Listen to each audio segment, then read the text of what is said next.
Hello दोस्तों, अक्षावन channel पर आप सभी का बहुत बहुत स्वागत है। और आज मैं आपके लिए लेकर आया हूँ एक बार फिर से अपने सब्सक्राइबर्स की भेजी कुछ रियल हॉरर स्टोरीज़। वैसे तो मैंने सोचा था कि इस बार मैं वेंडिगो की स्टोरीज़ पर वीडियो बनाऊँगा, लेकिन वेंडिगो की अच्छी कहानियाँ मुझे मिली नहीं, इसलिए मैं अपने सब्सक्राइबर्स की भेजी रियल हॉरर स्टोरीज़ पर ही ये वीडियो बना रहा हूँ। और मुझे पूरी उम्मीद है कि ये स्टोरीज़ भी आपको ज़रूर पसंद आएंगी। तो पहली पैरानॉर्मल घटना जो मैं आपको बताने जा रहा हूँ वो मुझे छत्तीसगढ़ से सागर जी ने भेजी है। तो आगे मैं आपको उन्हीं के नज़रिए से ये पूरी घटना बताऊंगा। मेरा नाम सागर प्रधान है। मैं छत्तीसगढ़ का रहने वाला हूँ और आज मैं आपको मेरे साथ हुई एक बहुत ही भयानक घटना बताने जा रहा हूँ। सबसे पहले तो मैं आपको बता देना चाहूँगा कि मैं भूत प्रेत जैसी चीज़ों पर विश्वास करता हूँ। मेरा मानना है कि अगर इस दुनिया में भगवान हैं तो बुरी शक्तियाँ भी हैं। मैं ऐसा इसलिए कह रहा हूँ क्योंकि मैंने बहुत बार इन चीज़ों को महसूस किया है। खैर, अब मैं आपको मेरे साथ हुई वो भयानक घटना बताता हूँ जिसे याद करके मैं आज भी कांप जाता हूँ। ये घटना मेरे साथ साल 2013 में हुई थी। उस समय मैं 9 साल का था।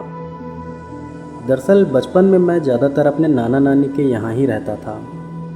मेरे नाना नानी के यहाँ मेरे 3 मामा और 2 मौसी थी।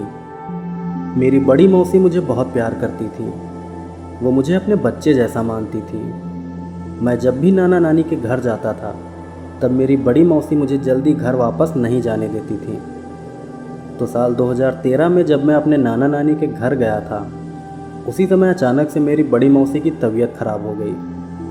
शुरुआत के कुछ दिनों तक तो मौसी ठीक रही, लेकिन दिन बीतने के साथ ही मौसी की तबीयत और भी ज़्यादा बिगड़ने लगी। यहाँ पर एक और बात मैं आपको बता देना चाहूँगा कि मेरे नाना का घर मुझे काफ़ी डरावना लगता था। दरअसल मेरे नाना का घर 2 मंजिल का है और उस घर में भी नीचे के कमरे तो सही हैं, लेकिन छत पर बने कमरे मुझे बहुत अजीब लगते थे। मैं जब भी ऊपर बने कमरों में जाता था तब मुझे ऐसा लगता था कि जैसे वहाँ पर मेरे अलावा कोई और भी है जो मुझे घूर रहा है।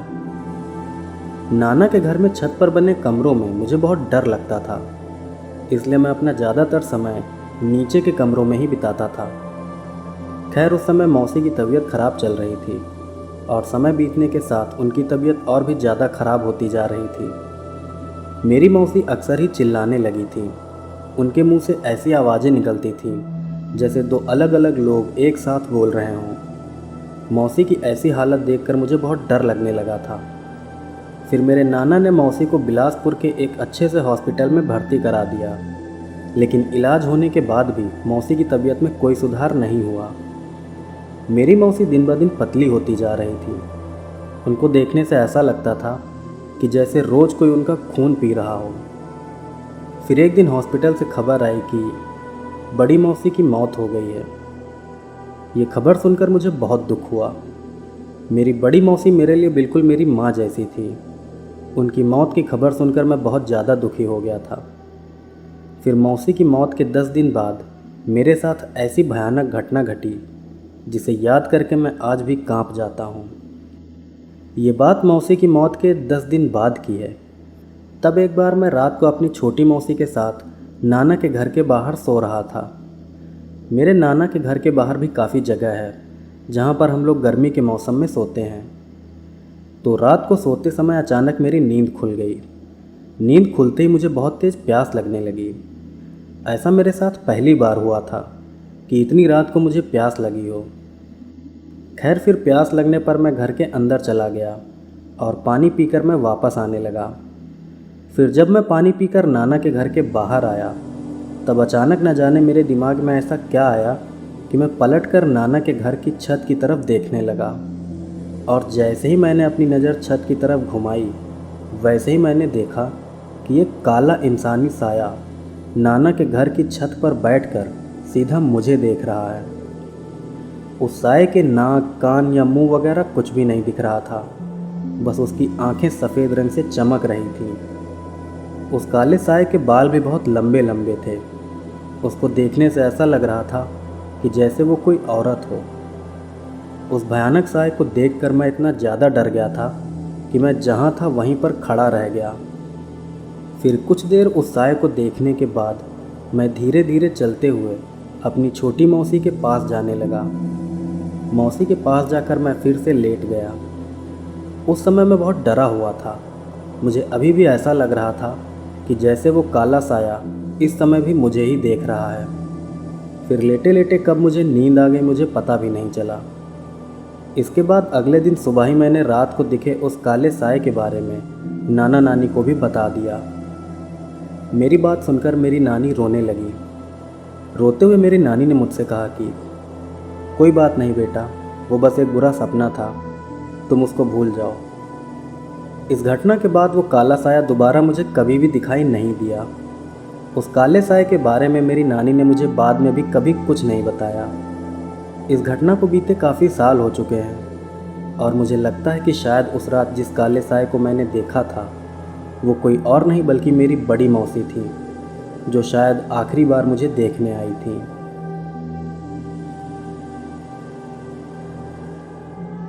दोस्तों, ये थी पहली हॉरर स्टोरी जो मुझे सागर जी ने भेजी थी और अब मैं आपको बताता हूँ एक और बहुत ही भयानक घटना।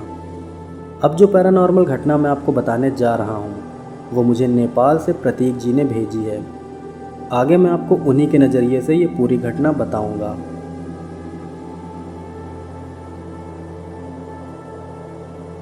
मेरा नाम प्रतीक है, मैं नेपाल का रहने वाला हूँ। वैसे इस समय मैं दुबई में रह रहा हूँ क्योंकि दुबई में ही मैं जॉब करता हूँ। आज मैं आपको मेरे पापा और उनके भाई यानी मेरे चाचा के साथ हुई एक बहुत ही भयानक घटना बताने जा रहा हूँ। दरअसल आज से काफ़ी साल पहले जब मेरे पापा जवान थे तब वो अपने भाई के साथ जंगल में जानवरों का शिकार करने जाते थे। आप कह सकते हैं कि ये एक तरह से उनकी रोजी रोटी थी। तो आज से काफ़ी साल पहले एक बार मेरे पापा अपने भाई के साथ जंगल में शिकार करने गए थे। पापा ज़्यादातर रात को ही शिकार करने जाते थे क्योंकि रात के समय सन्नाटा रहता था और तब पापा आसानी से शिकार कर लेते थे। पापा ज़्यादातर हिरणों का या जंगली सुअरों का शिकार करते थे। तो काफ़ी साल पहले एक बार मेरे पापा और उनके भाई जंगल में शिकार करने गए थे। मेरे पापा और चाचा शिकार करने के लिए पेड़ के ऊपर घात लगाकर बैठे हुए थे कि तभी अचानक से उन्होंने एक बड़े से कुत्ते जैसे जीव को अपनी तरफ आते हुए देखा। उस जीव को देखकर पापा बहुत हैरान थे क्योंकि उन्होंने अपनी पूरी ज़िंदगी में इतना बड़ा कुत्ता पहले कभी नहीं देखा था। फिर वो जीव चलते हुए सीधा मेरे पापा और चाचा के सामने आकर खड़ा हो गया। फिर देखते ही देखते वो जीव 4 पैरों से 2 पैरों पर बिल्कुल किसी इंसान की तरह खड़ा हो गया। वो जीव वहाँ खड़ा होकर बहुत गुस्से से सीधा मेरे पापा और चाचा को ही देख रहा था। उस जीव को देखकर मेरे पापा और चाचा दोनों बहुत हैरान थे। वो सोच रहे थे कि आखिर ये किस तरह का अजीब जीव है जो उनके सामने आकर खड़ा हो गया है। उस जीव को देखकर मेरे पापा और चाचा बहुत हैरान थे, पर तभी अचानक से वो जीव मेरे पापा के सामने ही गायब हो गया। वो जीव ऐसे गायब हुआ था जैसे वो हाड़ मांस का नहीं बल्कि हवा का बना हो। उस जीव को गायब होते हुए मेरे चाचा ने भी देखा था। फिर ये सब देखकर मेरे पापा और चाचा बहुत डर गए। इसके बाद फ़ौरन ही वो दोनों जंगल से वापस घर लौट आए। इस घटना से मेरे पापा और चाचा बहुत डरे हुए थे। फिर अगले दिन मेरे पापा ने एक पंडित जी को जंगल में हुई इस घटना के बारे में बताया। तब उन पंडित जी ने मेरे पापा से कहा कि तुम जंगल में जाकर शिकार करते हो, लेकिन तुमको समझना होगा कि जंगल की हर चीज़ पर तुम्हारा अधिकार नहीं है। हर जंगल में कुछ शक्तियाँ रहती हैं और तुम्हारे इस तरह से शिकार करने पर वो शक्तियाँ तुमसे नाराज़ हो सकती हैं। उनके नाराज़ होने पर वो शक्तियाँ तुम्हारा नुकसान भी कर सकती हैं। इसलिए शिकार पर जाने से पहले जंगल की उन शक्तियों से प्रार्थना कर लिया करो ताकि वो शक्तियाँ तुम्हें कभी नुकसान न पहुँचाएँ। पंडित जी के इतना बताने के बाद से ही मेरे पापा शिकार पर जाने से पहले प्रार्थना करने लगे थे और इसके अलावा वो हर साल एक पूजा भी करते थे जिसमें वो 7 मुर्गे और एक बकरे की बलि भी चढ़ाते थे। इसके बाद से मेरे पापा को वो भयानक जीव दोबारा कभी नहीं दिखा।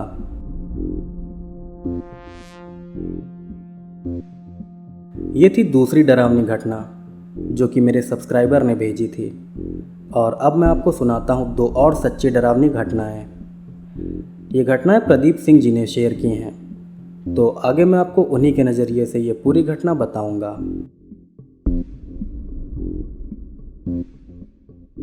मेरा नाम प्रदीप सिंह है। मैं उत्तर प्रदेश के सुल्तानपुर ज़िले का रहने वाला हूँ और आज मैं आपको 2 बिल्कुल रियल पैरानॉर्मल घटनाएं बताने जा रहा हूँ। इन दोनों घटनाओं में से एक घटना मेरे साथ हुई थी और दूसरी घटना मेरे पापा के साथ हुई थी। तो अब मैं आपको वो भूतिया घटना बताता हूँ जो कि मेरे साथ हुई थी। दरअसल ये बात आज से 6 साल पहले की है। तब मैं 9th क्लास में पढ़ता था। हुआ ये था कि मेरे स्कूल में छुट्टियां हो गई थीं, इसलिए मैं अपने नाना नानी के घर गया हुआ था। मेरे नाना नानी का घर भी सुल्तानपुर ज़िले के एक गांव में ही पड़ता है। नाना नानी के साथ मेरी एक मौसी रहती हैं। इसके अलावा नाना नानी के साथ वहाँ कोई भी नहीं है। इसलिए मैं जब भी नाना नानी के घर जाता हूँ तब मैं अपने नाना नानी के कामों में उनकी खूब मदद करता हूँ। एक बात और मैं आपको बता देना चाहूँगा कि मेरे नाना नानी का घर का आंगन बहुत बड़ा है और घर के आंगन में ही एक कुआं भी है। उस कुएं के पानी का इस्तेमाल हम सिर्फ नहाने और कपड़े धोने के लिए ही करते हैं। पीने का पानी हम दूसरी जगह से लाते हैं। तो आज से 6 साल पहले की बात है, जब मैं अपने नाना नानी के घर में था। तब एक बार रात के समय मेरी नानी और मौसी खाना बना रही थीं। तब नानी ने मुझसे कहा कि बेटा जाओ तुम जाकर नाना को खाना दे आओ। इतना बोलकर नानी ने एक थाली में नाना के लिए खाना निकाल दिया। फिर मैं खाने की थाली लेकर नाना के पास जाने लगा। नाना उस समय घर के आंगन में चारपाई पर बैठे हुए थे। उस समय गर्मी का मौसम चल रहा था, इसलिए हम लोग घर के बाहर आंगन में ही खाना खाते थे। खैर फिर मैंने जाकर नाना को खाना दे दिया और उसके बाद जब मैं वापस नानी के पास जाने के लिए पलटा, तभी मैंने देखा कि आंगन में बने कुएं के पास कोई शख्स खड़ा है। गांव में लाइट बहुत कम आती है और उस समय भी नाना के घर में लाइट नहीं आ रही थी, जिस वजह से वहां पर बहुत अंधेरा था। अंधेरे की वजह से मैं कुएं के पास खड़े उस शख्स को सही से देख तो नहीं पा रहा था, लेकिन मैं इतना ज़रूर समझ गया था कि वो एक आदमी है जो सीधा मेरी तरफ ही देख रहा है।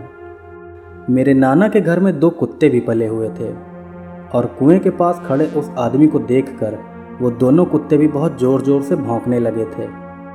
कुत्तों के भौंकने की आवाज़ सुनकर मेरी नानी भी घर के बाहर आ गईं। बाहर आकर नानी ने मुझसे पूछा कि क्या हुआ, ये कुत्ते इतना भौंक क्यों रहे हैं। तब मैंने नानी को कुएं के पास खड़े उस आदमी के बारे में बताया। उस आदमी को देखकर मेरी नानी भी घबरा गई थी। फिर नानी ने उस आदमी को आवाज़ लगाते हुए कहा कि हे, तुम कौन हो और यहाँ क्या कर रहे हो। नानी की बात का उस आदमी ने कोई जवाब नहीं दिया। फिर नानी तुरंत घर के अंदर से टॉर्च लेकर आई और बाहर आकर नानी ने टॉर्च की रोशनी कुएं के पास खड़े उस आदमी के ऊपर मार दी। लेकिन बहुत ही अजीब बात थी कि टॉर्च की रोशनी पड़ते ही वो आदमी वहाँ से गायब हो गया। फिर नानी ने जैसे ही टॉर्च बंद की, वैसे ही वो आदमी फिर से कुएं के पास खड़ा दिखाई देने लगा। ये देखकर मैं और नानी बहुत डर गए थे। फिर नानी ने दोबारा टॉर्च जलाकर उस आदमी के ऊपर रोशनी मारी, लेकिन फिर से वो आदमी वहाँ से गायब हो गया। और जैसे ही नानी ने दोबारा से टॉर्च बंद की, वैसे ही वो आदमी फिर से वहाँ आ गया। ये देखकर मेरी नानी बहुत डर गई। फिर नानी ने मुझसे कहा कि ये बस हवा है, तुम इसकी तरफ मत देखो, तुम अंदर जाओ। नानी की बात सुनकर मैं घर के अंदर चला गया। फिर कुछ ही देर में नानी भी नाना को साथ लेकर घर के अंदर आ गई। मेरे नाना उस कुएं से थोड़ा दूर बैठे थे, लेकिन उन्होंने इस घटना पर बिल्कुल भी ध्यान नहीं दिया था। इस घटना के बाद हम लोगों ने घर के बाहर खाना और सोना बंद कर दिया था। ये थी पहली घटना जो कि मेरे साथ हुई थी। और अब मैं आपको बताता हूँ वो भयानक घटना जो मेरे पापा के साथ हुई थी। ये घटना मुझे मेरे पापा ने ही बताई थी। दरअसल मेरे पापा गांव के रहने वाले हैं और ये घटना भी उनके साथ तब हुई थी जब वो सिर्फ 18 साल के थे। उस समय उनकी शादी भी नहीं हुई थी। तो हुआ ये था कि जब मेरे पापा 18 साल के थे, तब एक बार वो किसी काम से शहर गए थे। शहर से वापस गांव लौटने में उनको रात के 9 बज गए थे। पापा बस से गांव के लिए आ रहे थे। बस ने पापा को गांव के पास वाली सड़क पर छोड़ दिया था, लेकिन उस सड़क से पापा का घर अभी भी 2 किलोमीटर दूर था। उस सड़क से पापा के घर तक कोई सवारी या रिक्शा वगैरह नहीं चलता था, इसलिए पापा को पैदल ही घर तक जाना था। फिर पापा पैदल ही घर के लिए जाने लगे। पापा जिस रास्ते से घर को जा रहे थे, उस रास्ते के दोनों तरफ आम के बाग थे। रात हो जाने की वजह से वहाँ पर बहुत अंधेरा हो गया था। साथ ही उस रास्ते पर बिल्कुल सन्नाटा भी फैला हुआ था। उस समय वहाँ का माहौल काफ़ी डरावना था, लेकिन पापा को बिल्कुल भी डर नहीं लग रहा था, क्योंकि पापा पहले भी कई बार रात को अकेले ही खेतों की रखवाली कर चुके थे। पापा अकेले उस सुनसान रास्ते से होते हुए घर की तरफ जा रहे थे कि तभी अचानक उनको बहुत तेज बदबू आने लगी। वो बदबू सड़े हुए मांस की बदबू थी। पापा ने सोचा कि शायद वहाँ आसपास कोई जानवर मरा पड़ा होगा, जिस वजह से ऐसी बदबू आ रही है। पापा ने उस बदबू पर ज़्यादा ध्यान नहीं दिया। वो बस चुपचाप अपने रास्ते पर आगे बढ़ते रहे। फिर थोड़ा आगे बढ़ते ही पापा को अपनी बाईं तरफ सड़क के किनारे कुछ हलचल महसूस हुई। पापा ने सोचा कि शायद कोई जानवर वहाँ पर चहलकदमी कर रहा है, इसलिए उन्होंने उस हलचल पर भी कोई ध्यान नहीं दिया और वो चुपचाप अपने रास्ते पर आगे बढ़ते रहे। फिर तभी आम के बाग से एक कुत्ता निकलकर आया और वो पापा के पीछे पीछे चलने लगा। उस कुत्ते को देखकर पापा थोड़ा हैरान थे। वो सोच रहे थे कि आखिर ये कुत्ता अचानक यहाँ कहाँ से आ गया। वो कुत्ता पापा से थोड़ा पीछे था और वहाँ पर अंधेरा भी बहुत ज़्यादा था, इसलिए पापा उस कुत्ते को सही से देख नहीं पा रहे थे। लेकिन पापा ने सोचा कि शायद ये गांव का ही कोई आवारा कुत्ता होगा जो यहाँ भटक रहा है, इसलिए उन्होंने उस कुत्ते पर भी ज़्यादा ध्यान नहीं दिया और वो बस चुपचाप घर की तरफ चलते रहे। तभी थोड़ा आगे चलते ही पापा ने महसूस किया कि वो सड़े मांस की बदबू उस कुत्ते के पास से ही आ रही है। फिर धीरे धीरे वो कुत्ता भी पापा के नज़दीक आने लगा और जैसे ही वो कुत्ता पापा के बिल्कुल बगल में आया, वैसे ही पापा ने देखा कि उस कुत्ते का सर ही नहीं है। वो कुत्ता बिना सर के ही आराम से पापा के साथ चल रहा था। ये देखकर पापा बहुत ज़्यादा डर गए। वो समझ गए कि उनका सामना एक खतरनाक छलावे से हो गया है। फिर पापा ने तुरंत ही ज़ोर ज़ोर से हनुमान चालीसा पढ़ना शुरू कर दिया। पापा के हनुमान चालीसा पढ़ते ही वो कुत्ता अचानक से गायब हो गया। वो कुत्ता मेरे पापा की आंखों के सामने गायब हुआ था। फिर पापा पूरे रास्ते हनुमान चालीसा पढ़ते रहे और घर पहुंचकर उन्होंने ये बात अपने परिवार के लोगों को भी बता दी। पापा की बात सुनकर मेरे दादा दादी बहुत डर गए थे। इसके बाद अगले दिन पापा को बहुत तेज बुखार भी आया, लेकिन 2 दिन बाद ही वो बुखार भी ठीक हो गया। फिर इस घटना के बाद पापा ने रात के समय उस रास्ते से आना जाना बिल्कुल बंद कर दिया। पापा ने मुझे बताया था कि वो सर कटा कुत्ता कुछ और नहीं बल्कि एक छलावा था। अगर उन्होंने सही समय पर हनुमान चालीसा का पाठ ना किया होता तो शायद वो छलावा पापा की जान भी ले लेता।